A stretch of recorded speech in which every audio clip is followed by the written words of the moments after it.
Venimos chapeando. Chapeando bajito. Bárbara Betancourt. Desde Cuba y para el mundo, para que no le hagan cuento. Soy Reinier Eduardo, me sumo al análisis. Y Arlene Rodríguez de Rivet. Venimos chapeando bajito, para que ninguna fake news se cuele. A enseñarte la verdad, para que nadie te confunda. Hola, muy buenos días. Estamos aquí en Radio Rebelde de nuevo. Hoy es martes 15 de marzo. Es día de rendir al más guapo de los generales de nuestra guerra de independencia. Al hijo de Mariana, el hermano de José, uno de los dos elegidos por José Martí para devolverle a Cuba las ganas de pelear por su libertad. Bueno, un día como hoy, Antonio Maceo, el hombre que llevó el decoro hasta el detalle de usar una silla de tabla de palma en la Manigua, porque jamás se sentaría donde los enemigos de su patria, bueno, protagonizó la protesta de Baraguá, de lo más digno de nuestra historia. Entonces hoy, buenos días, Reinier Eduardo. Buenos días, Arlene. Hoy chapeamos sin tregua, como toca, como va. Empezando por el escandalito del fin de semana. Aclaro que Bárbara Betancourt en este momento hoy no puede estar al aire en Radio Habana, Cuba, pero quiero que empecemos, Reinier, por el escandalito del fin de semana, cuando dicen algunos que vieron a Anita, Ana Álvarez Guerrero, una de las conductoras de Confilo, saliendo de Punta Cana rumbo a Miami. El que estaba allí era el innombrable. Oigan cómo lo cuenta el guerrero cubano, que ya está de regreso, por cierto, con más canales. Se puede ver al guerrero cubano en YouTube, en otros canales y en otras plataformas, tiene otra salida. Creo que ha encontrado tantas por ahí que va a ser muy difícil volverlo a callar. Pero bueno, como él sabe indagar, indagó, estaba de fiesta por Punta Cana el innombrable y parece que allí creyó que había visto a Ana Álvarez, pero lo importante es qué estaba haciendo el innombrable en Punta Cana, donde dice que vio a Anita Álvarez Guerrero.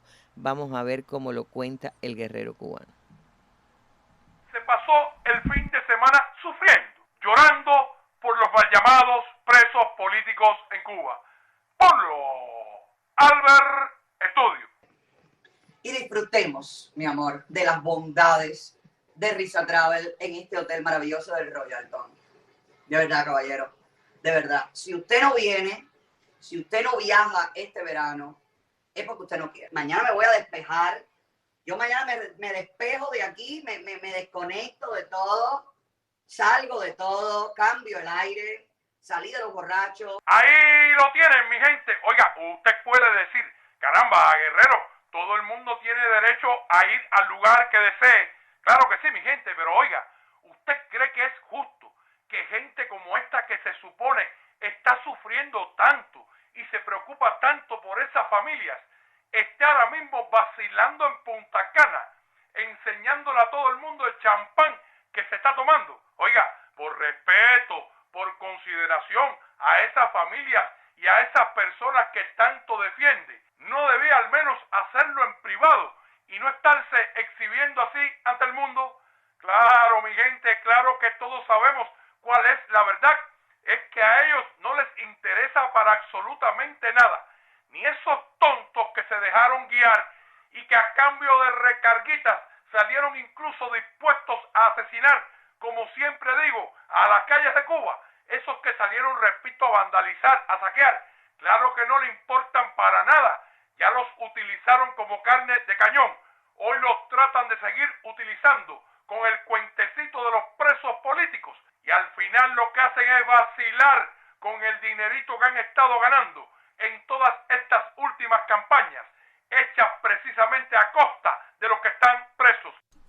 Mira, aquí hay dos cosas que yo quiero resaltar, antes un poco de ubicar en contexto a la audiencia. Lo primero es la manera, en el modo de vida en que se ha convertido la contrarrevolución. El guerrero está denunciando a un tipo que se da la buena vida de pedir ahogamiento cada vez más para el pueblo cubano, que es lo que está haciendo este hombre, de lo que lleva años haciendo, pidiendo más bloqueo, pidiendo más sanciones del gobierno de los Estados Unidos. Cero remesas, cero viajes a Cuba, ahogamiento total, asfixia total de la economía cubana, que redunda ¿en dónde? En una afectación directamente al pueblo de Cuba. De eso vive este hombre, y gracias a eso este hombre se compró un rancho millonario en Miami.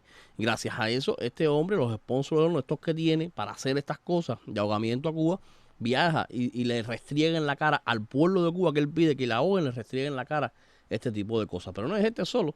Eliezer Ávila se acaba de comprar también una finca, un rancho en Miami, también con cientos de miles de dólares que le costó. Y Eliezer Ávila es otro que pide constantemente ahogamiento, que pide constantemente arreciamiento de las medidas contra Cuba. Entonces, ese es el negocio de la contrarrevolución. Es un lucrativo negocio que es hoy la contrarrevolución hacia Cuba. Eso por una parte. Y lo otro es la mentira. Es decir, la mentira y la manipulación. Todo esto se arma, Link, para ubicar un poco en contexto, porque cuando el anuncio de que Ana Álvarez está regresando, está en el aeropuerto de Punta Cana, ve una muchacha muy parecida a Ana Álvarez, ¿verdad? Se parece físicamente, pero no es Ana Álvarez. Sí, nos conta a ti, me conta a mí. Ayer lunes por la mañana la estábamos viendo en el Coloquio Internacional Patria, sentada a escasos metros de nosotros. No, y busquen en Twitter, porque está anunciando con Filo Michelle Torres Corona junto a Gabriela y a Ana Valdés. Ana Álvarez le dice, nos vemos en el Café Versalles.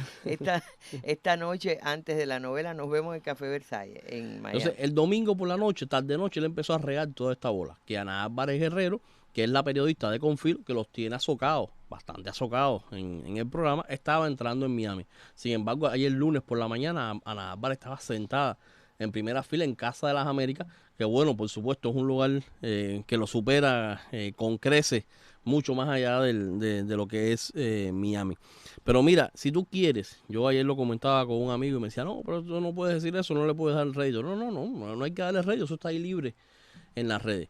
Si usted quiere tener una clase práctica demostrativa, de qué cosa es manipulación, de qué cosa es mentira, de cómo se construye, de cómo Otaola construye la mentira y manipula a su audiencia, vean los primeros minutos del programa de ayer de él por la tarde, de cómo él construye todo un relato para hacerle ver, meterle por los ojos a la gente que esa persona que él vio en el aeropuerto de Miami era Ana Álvarez Guerrero. ¿Sobre la base de qué? Sobre la base de elementos superficiales y ninguno probado. Sobre la base de determinados parecidos físicos y sobre la base de acciones que dejó de hacer Ana Álvarez Guerrero, de no haber hecho una directa, por ejemplo, el domingo desde un lugar icónico de La Habana para demostrar que estaba en La Habana. Esos son sus argumentos para demostrar su verdad.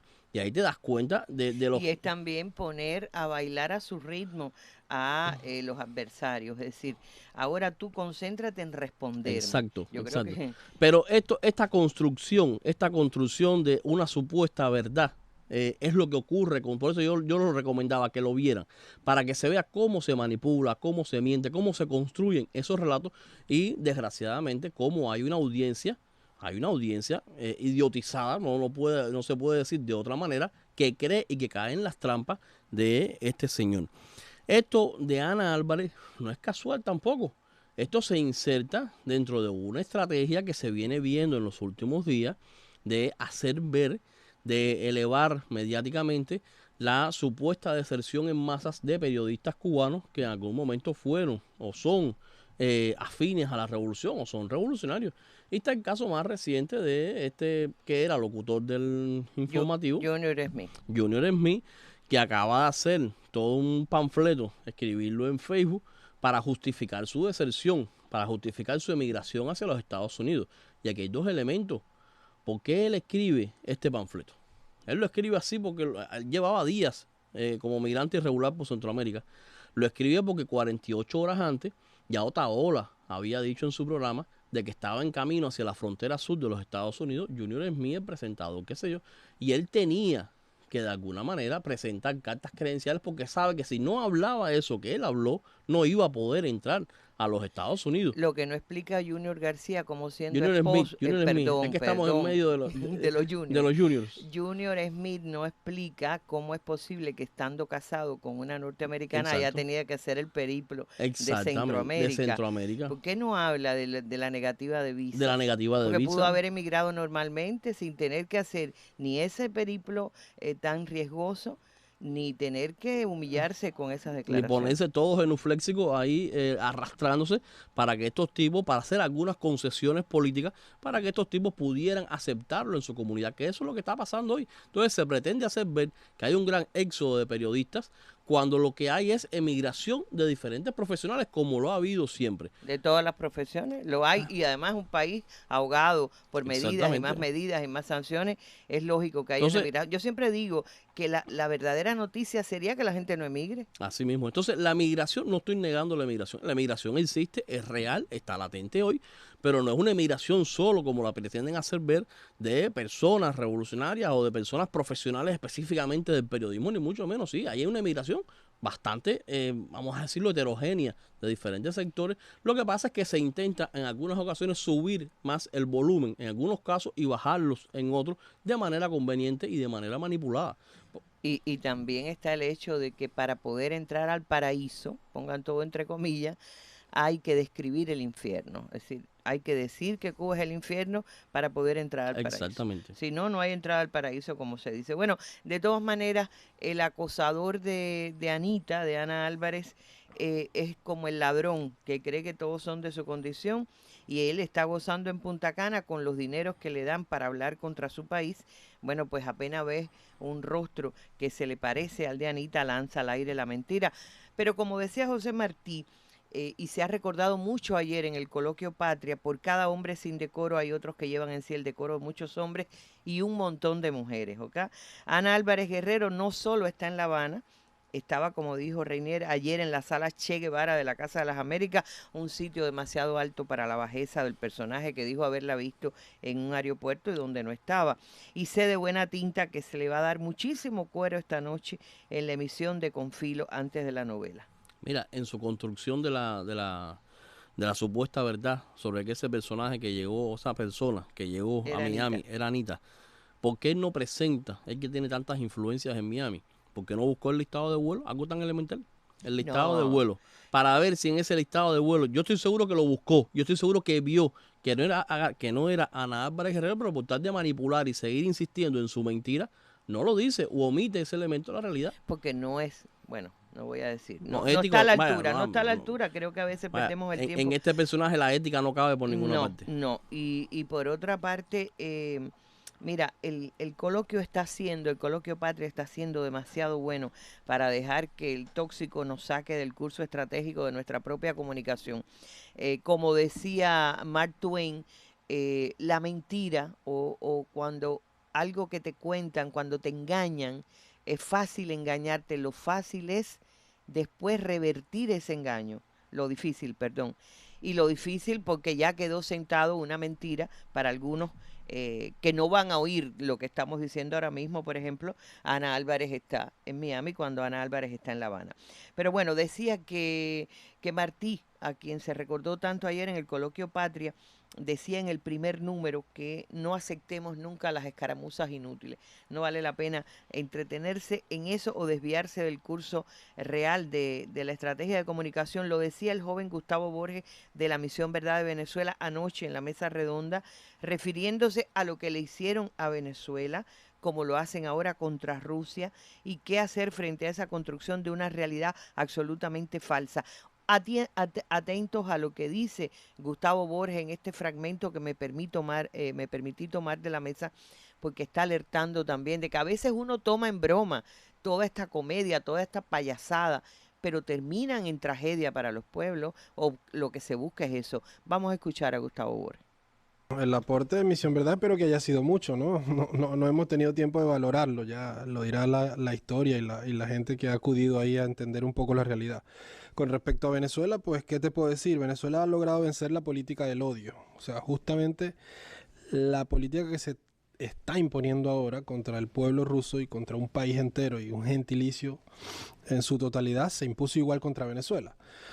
Por eso en mi caso yo no relativizo, digamos, las situaciones a la hora de una agresión contra un país o contra una persona, porque esa relativización fue la que nos puso a nosotros como en un cerco y en un aislamiento que casi nos cuesta la vida a millones de venezolanos. Entonces es muy fácil, digamos, para digamos, cierta izquierda o para cierta intelectualidad relativizar la lucha de un país cuando no estás metido en medio de esa agresión, ¿no? Por eso yo no tengo ningún problema en decir las cosas como sucedieron y como están sucediendo. O sea, por eso te decía hace rato que la verdad no es relativa, la verdad es la verdad y punto. O sea, no hay dos verdades, no hay una verdad matizada y una verdad. No, la verdad es la verdad y punto. En el caso de Venezuela, la verdad es que se le impuso una operación sistemática de agresión múltiple, ¿no? Que pasó desde la estigmatización del gentilicio venezolano, que hizo que movimientos xenofóbicos en América Latina odiaran, ¿no?, a los inmigrantes venezolanos. A los inmigrantes venezolanos, cuando Venezuela fue históricamente un país modelo de recepción de migrantes de otros países, y eso costó vidas, costó sufrimientos, costó, digamos, dolores profundos en las familias venezolanas, que las que emigraron no eran exactamente opositoras, sino eran simplemente venezolanos, en algunos casos manipulados, en otros bastante conscientes, en otros buscando una mejor calidad de vida, etcétera. El bloqueo busca eso, el bloqueo económico busca precisamente, lo han hecho con Cuba, es que la gente se sienta asfixiada y busque otra. Pero esa gran guerra de información lleva a la promoción del odio contra la gente de carne y hueso, que es la que sufre finalmente, ¿no? No sufren los promotores, ni los políticos que la relativizan, ni los intelectuales que tratan de ponerse al margen de una situación que requiere además de un apoyo y de una denuncia clara y precisa. ¿Qué pasa ahora en Venezuela? Que la gran resistencia que se ha demostrado durante estos años ha hecho que el país no solo se estabilice, sino que cree su propio marco de fortalezas, ¿no? La economía está empezando a crecer, el liderazgo político de Venezuela está consolidado, se logró vencer una operación inédita, tremenda, muy novedosa de cambio de régimen, como no se había visto nunca en la historia de la humanidad como lo conocemos, que es pues la imposición de un presidente interino, el reconocimiento internacional de una estructura de gobierno interna que no fue votada por nadie. Paralelo a eso hubo intentos de asesinato contra el propio presidente, el intento de incursión de mercenarios, es decir, una cantidad de cosas que sucedieron en los últimos años en Venezuela que hicieron pues que se despertara un movimiento de conciencia importante y que ahora mismo tengamos fenómenos como el reingreso de venezolanos que estaban viviendo afuera y que están regresando. No digamos a apoyar abiertamente al gobierno, sino simplemente porque quieren estar en paz, tranquilos, con su familia, en su país, viviendo como siempre vivieron. Entonces, ese tipo de fenómenos sociales que merecen estudio, que no están teorizados, requieren ser nombrados. Porque una de las cosas que además te impone el capitalismo corporativo es la desaparición de la identidad, la desaparición de lo que eres, o sea, la renuncia a lo que tú dices ser, ¿no? Que te avergüences de ti mismo y que lleves una vida de ilusiones persiguiendo un sueño que nunca vas a encontrar. A partir de la renuncia de esa guerra de nueva generación, plantean eso, demonizar, atacar, dividir, sacar un poco del orgullo propio, precisamente para debilitar. Sí, por eso estamos en un momento clave donde o nos sumamos todos a la denuncia digamos, de la gran ejecución de una política de odio y de apartheid, porque además ahora es legal. A nosotros nos tocó más difícil porque el odio estaba diseminado, digamos, a través de narrativas y de relatos supuestamente alentadores y aleccionadores porque éramos la víctima de una dictadura y tal. Pero ahora no, ahora hay una promoción legal del odio contra una gente, contra un país. Si esa gente comulga o no con el gobierno de su país es irrelevante. Se está promoviendo el odio contra ese gentilicio, contra etnias, contra la condición propia de la vida, ¿sí? Entonces ahora estamos como escalando, ¿no?, en peligrosidades. Y eso o se dice con claridad o eso nos va a llevar al abismo. Bueno, ahí lo tienen, contado por una persona que vivió en carne propia, que lo está viviendo todavía, lo que ha sido el acoso a Venezuela. Y ahí está narrado el episodio de Junior Smith y de todos los que de repente tienen un discurso y pasan a otro. Exacto. En esa emigración. Venezuela también vivió el apogeo de la emigración y mira cuántos están regresando después que supieron resistir claro, Venezuela tiene un petróleo que ahora Estados Unidos quiere. Y está planteado también lo que acabamos de mostrar a modo de ejemplo con el caso de este hombre, de Otaola, de la construcción de los relatos, de la construcción de las narrativas que te llevan constantemente a creer que un hecho determinado es verdad por determinadas pruebas supuestamente que te presentan que son irrebatibles, cuando detrás de todo eso hay una gran manipulación y hay una gran mentira. Ha sido muy interesante, bastante profundo la explicación que acabamos de escuchar. Bueno, hoy sigue el coloquio, Arlene, ¿no? Hoy sigue el coloquio, hoy es mañana y tarde, hay 2 sesiones de este coloquio y se escucharán opiniones como la de Gustavo Borges, Juanita Hurtado o Teruggi o el propio Manolo de los Santos, que ayer fue impresionante hablando de la emergencia de grupos de izquierda en Estados Unidos. Así que de eso estaremos dando cuenta el próximo jueves, pero atentos porque la mentira anda con unos vestidos de oropel, hace que la gente se avergüence de lo que ha sido y de que pinte el infierno para poder conseguirse un boleto al paraíso. Esto ha sido nuestro Chapeando de hoy y vamos a seguir. Buenísimos días, Cuba. Buenos días. ¡Cultura!